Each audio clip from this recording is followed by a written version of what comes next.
So this is a point cloud rendering of Howe Cavern in upstate New York. And I used a Leica C10 scanner to acquire the data. And as you can see here, we're just looking at millions and millions and millions of points. And although it might look like there's a solid surface in the distance, it's simply that the points are so dense that it's hard to distinguish it. I mean, when you get closer, you begin to see that they're just these massive, massive points. So this is all that the scanner does. It just gets all these points. And so the first thing that one has to do is to convert it into a surface. But you see the huge amounts of detail that the scanner gets. All the little stalactites and everything are captured. So here what we're looking at is we've turned the dots into a surface which still has all the detail, but it's been compressed a little bit. And as you'll notice, there's no color. But we've now got a surface that looks solid even if you're very close to it.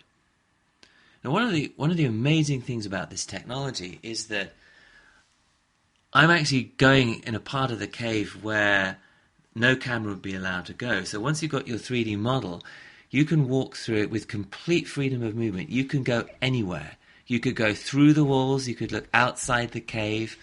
You could decide, oh, I'm going to stop here and I'm going to tilt the camera up and look at the ceiling. And, you know, you could fly through like you're in a Star Wars movie, or you could glide slowly through as I'm doing in this video here. Or you could just walk on the surface. And as you can see, I've put water simulation in there to sort of add to the effect. Now, the colors in this video are not actually the real colors in the cave. A very good cave photographer friend of mine called Peter Jones, he has photographed every square inch of this cave, and I'm getting a modeler right now to map them onto the surface of the cave, so the next version of this video is going to look even more amazing than this. But you can just see that just with a few basic textures and colors that are kind of made up, all the incredible organic detail of the geometry just shines out. I mean, it really does feel like you're there. And as I keep saying, with the model, I mean, you can explore any part. I mean, I could stop and turn right and go up to the top of that slope, and you'd never be allowed to do that if you're in Howe Cavern, because it's a commercial cave and you have to stick to the path. So you get all kinds of options that are open to you, which just wouldn't be able to exist if you're using like a conventional film or video. As you can see, I've got some work to do on the railings there, but I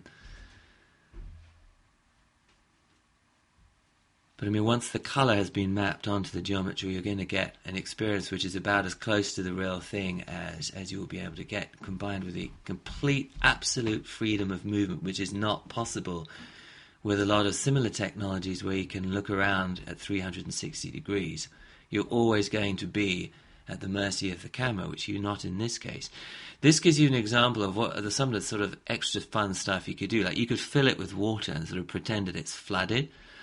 I mean, once you've got the 3D object, so many options are open to you as to what you can do with it. You can go outside the cave, which of course in real life is absolutely impossible.